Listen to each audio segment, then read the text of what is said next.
Hello guys, welcome to Big Book. Today we are going to discuss about phenol extraction and ethanol precipitation of the DNA.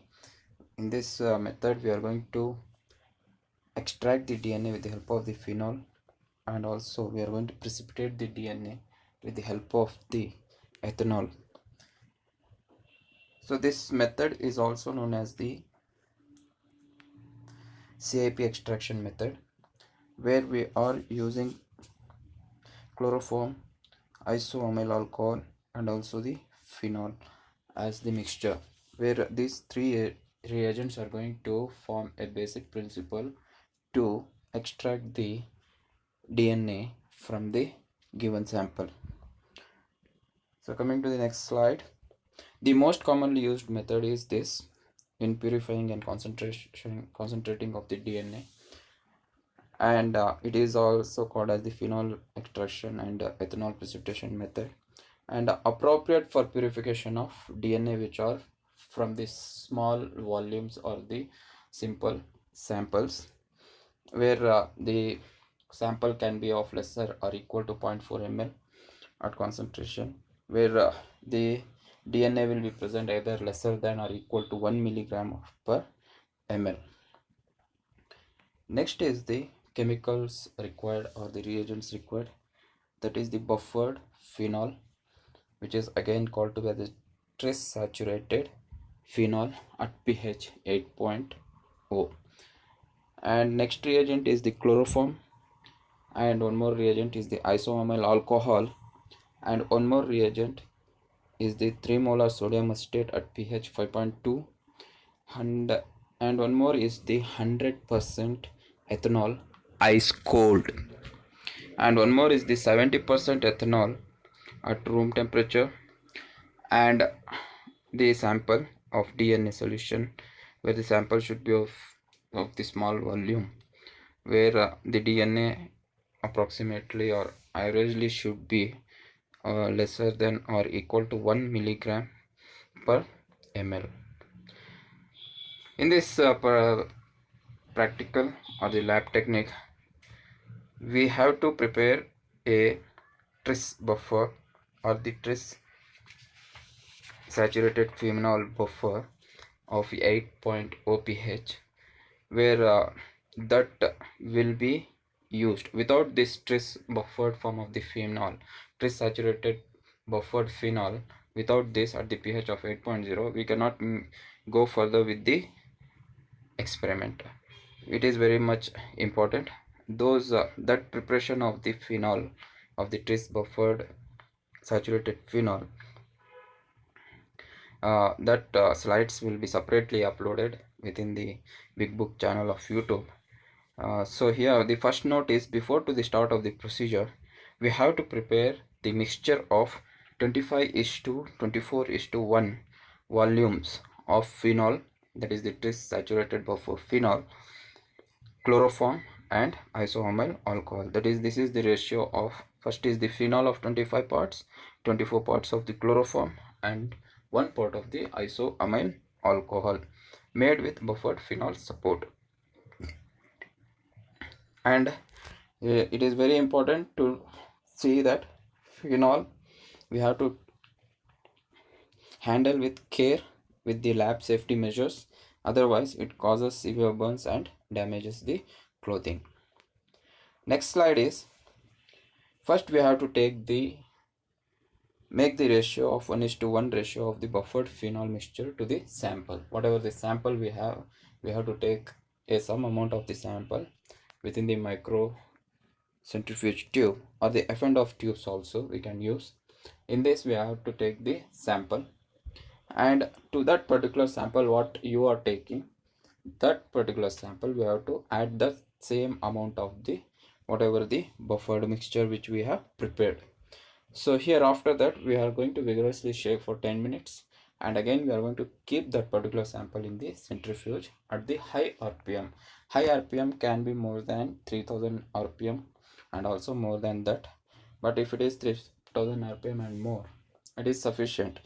So here at the high RPM at the room temperature we are going to centrifuge for 15 to 20 seconds. It can be approximately up to 30 seconds also.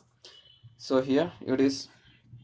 Further we are going to stop the centrifuge and we are going to take the whatever the F&, tube or the microcentrifuge tube which we are kept in the centrifuge, and we are going to carefully remove the top face containing the DNA using a 200 microliter pipette. So here micropipette can be used.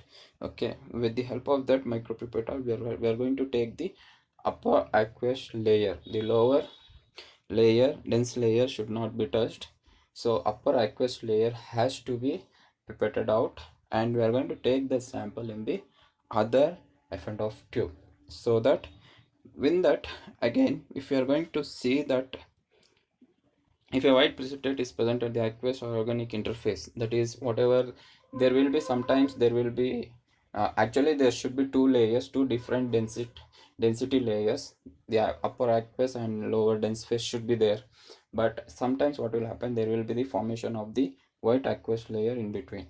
When you're going to pipette, if you're going to pipette that also, again you can use that whatever the pipetted sample into the other F&, tube, and the same whatever the sample you have pipetted out, for that same amount, the same amount of the phenol mixture you have to add, and you have to repeat the procedure. Whatever the first step you have done, that you have to repeat.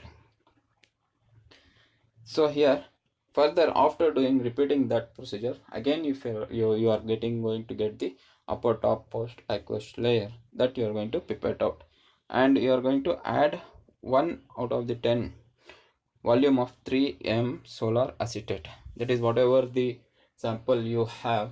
For that you are going to add one part of that 3 molar sodium acetate to the, for example, if you have 1 ml of the whatever the sample aqueous sample, to that you are going to add 0.1 ml of the 3 molar sodium acetate, so which is already prepared for at the pH of the 5.2.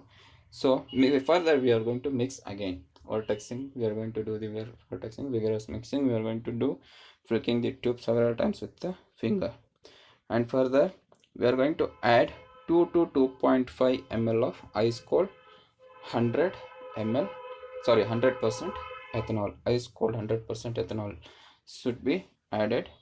Mixing by vortexing and place in crushed dry ice for 5 minutes or longer. So here some in DNA extraction, in sometimes SDS method, we are going to take 100% ethanol and we are going to pour it just by the side lines of the tubes, and we are going to see the appearance of the DNA threads like that.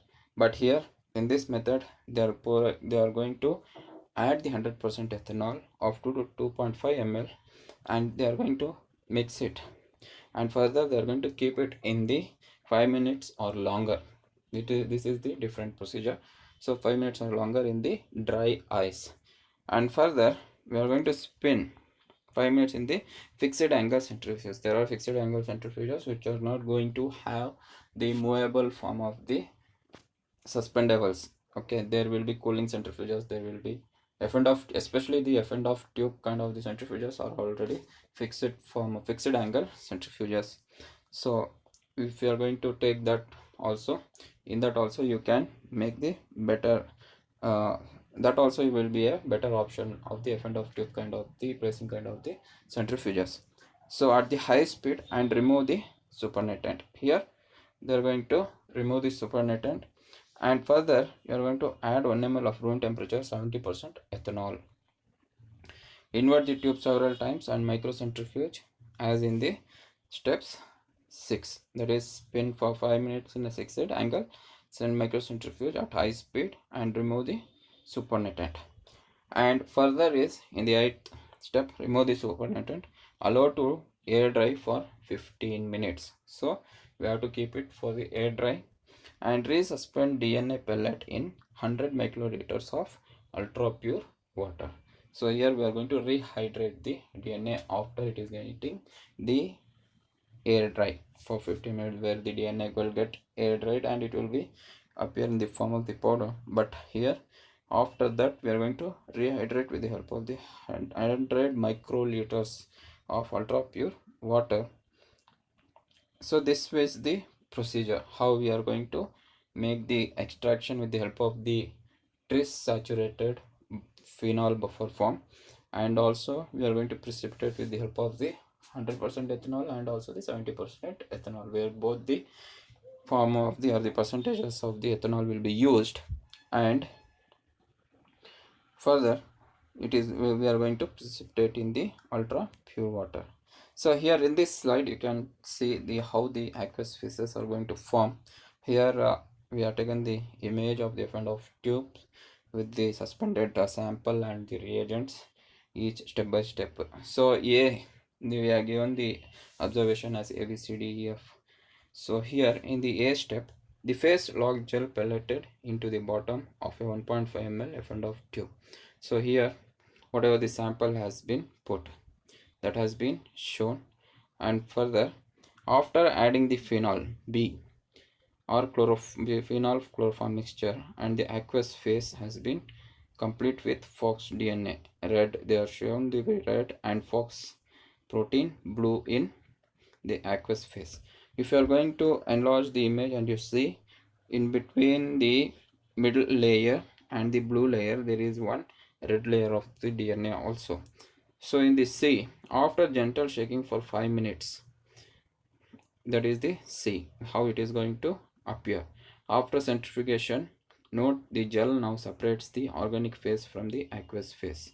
So this is the D phase. And E is after a second addition of phenol, a chloroform mixture, and gentle shaking for 5 minutes. So this is what the upper aqueous phase you can see, that is the red color or the brownish color.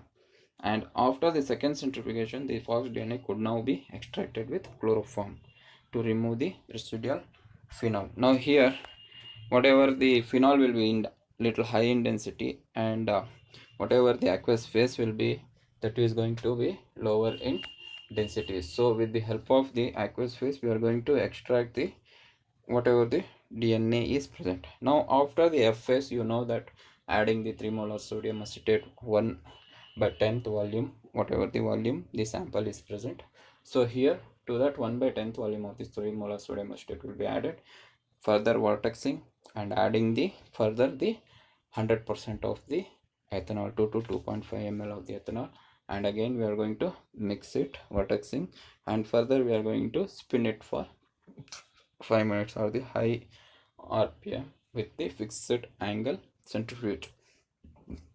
So further we are going to take the aqueous phase, and further we are going to take the 70% ethanol and we are going to add for 2 to 2.5 ml, and further we are going to vortexing and we are going to spin and we are going to dry the aqueous phase, and dry the aqueous phase, and we are going to again suspend that extracted DNA, whatever the DNA, into the ultra pure water with the help of the micro pipette. So here we are going to rehydrate the DNA, and further you know that the DNA can be preserved, sample can be kept in the labs for the further different practical. Okay, thank you guys. This is regarding the phenol extraction and ethanol precipitation of the DNA. If you have any doubts or the questions over this, you can come across in the comments below in our YouTube channel after listening to this. So if you have any other questions too, asking us to prepare some slides on some topics which you are not comfortable, so we will come with those topics also. So help us to by sharing these slides with your friends, and also help us by giving the comments and feedbacks. So thank you guys for your support and watching this video, and don't forget to subscribe our channel, and also don't forget to put a word of our channel to your friend, even if it is for the joke also, or for if it is for appreciation or criticizing also. Thank you very much. Please come back and watch on our Big Book channel. we will be regular to upload the videos further. Thank you.